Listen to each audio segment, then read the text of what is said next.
So మరి గుంటూరులో ఉన్న Sibar institute of dental sciences లో మనం చదవాలి అంటే హాస్టల్స్ కూడా అవసరం కదా. ఎందుకంటే మనం కాలేజ్ ని ఆప్ట్ చేస్తున్న కాలేజే మనకి మన పక్కనున్న కాలేజే వచ్చే అవకాశం అయితే లేదు.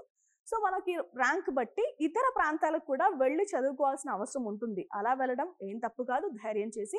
ఎందుకంటే చాలా మంది పేరెంట్స్ భయపడతారు పంపించిన పిల్లల్ని. సో అలా దూర ప్రాంతాలకు కానీ, వేరే రాష్ట్రానికి కానీ, వేరే కంట్రీకి కానీ పంపించి చదివించడం వల్ల ఎలాంటి ప్రాబ్లం ఉండదండి.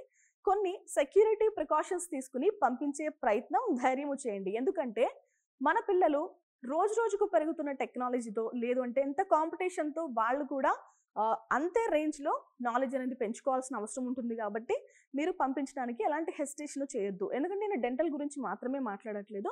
ప్రతి ఒక్క స్ట్రీమ్లో రోజు రోజుకి కాంపిటీషన్ అనేది విపరీతంగా పెరుగుతుంది. సో మీ పిల్లలు కూడా ఆ పోటీతత్వాన్ని, అంతమందితో మింగిల్ అవ్వడాన్ని ఇప్పటి నుంచే నేర్చుకోవాలి. కాబట్టి ధైర్యంగా పంపించండి. సెక్యూరిటీ మాత్రం మస్ట్ అండ్ షుడ్గా తీసుకోండి. సెక్యూరిటీ ప్రికాషన్స్ అనేవి ఖచ్చితంగా కావాలి. సో అబ్బాయికైనా అమ్మాయికైనా.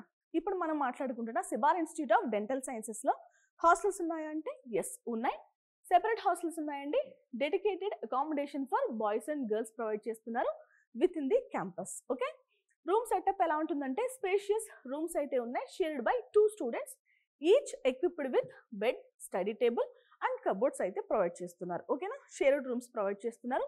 టెలివిజన్ ఉంది, జిమ్ ఉంది, టెలిఫోన్ సర్వీస్ ఉంది, అన్ని కామన్ రూమ్స్లో ఉన్నాయి. ఓకే, మెస్ ఫెసిలిటీ గురించి మాట్లాడుకుందాం. హెల్దీ అండ్ హోల్సమ్ ఫుడ్ అయితే ప్రొవైడ్ చేస్తున్నారు. The menu is reviewed and updated every 3 months by the hostel committee. So hostel committee ద్వారా వాళ్ళు రివ్యూ చేసుకుని ఫీడ్బ్యాక్ తీసుకుని మళ్ళీ చేంజ్ చేస్తూ కూడా ఉంటారట. ఓకే, స్టూడెంట్స్ నుంచి వచ్చే ఫీడ్బ్యాక్ కూడా వాళ్ళు కన్సిడర్ చేస్తారంటండి. ఇక అట్మాస్ఫియర్ ఎలా ఉంటుందంటే a peaceful and friendly environment conducive to studying and comfortable living. So ఇది సిబార్ ఇన్స్టిట్యూట్ ఆఫ్ డెంటల్ సైన్సెస్కి సంబంధించిన బ్రీఫ్ ఇన్ఫర్మేషన్. సో ఈ కాలేజ్లో మీకు ఎలాంటి డౌట్స్ ఉన్నా కానీ ఖచ్చితంగా కామెంట్ అయితే చేయండి.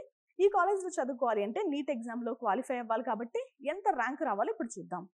మీరు కానీ బీసీ బి కేటగిరీ విద్యార్థులైతే 2,53,708 లోపు, ఇక బీసీఈ అయితే 2,48,284 లోపు ర్యాంక్ రావాలండి. మనకి BCC, BCD, BCE category information అయితే అవైలబుల్గా లేదు. అండ్ ఓసీ విద్యార్థులకైతే 1,88,100 లోపు, ఎస్సీ వాళ్ళకైతే 3,15,068 లోపు, ఎస్టీ విద్యార్థులకి 3,61,567 లోపు అయితే ర్యాంక్ రావాలి. సో ఓకేనా, ఈ క్లోజింగ్ ర్యాంక్స్ లోపు కనుక మీకు ర్యాంక్ వచ్చినట్టయితే మీరు Sibar institute of dental సైన్సెస్ని opt చేసుకోవచ్చు.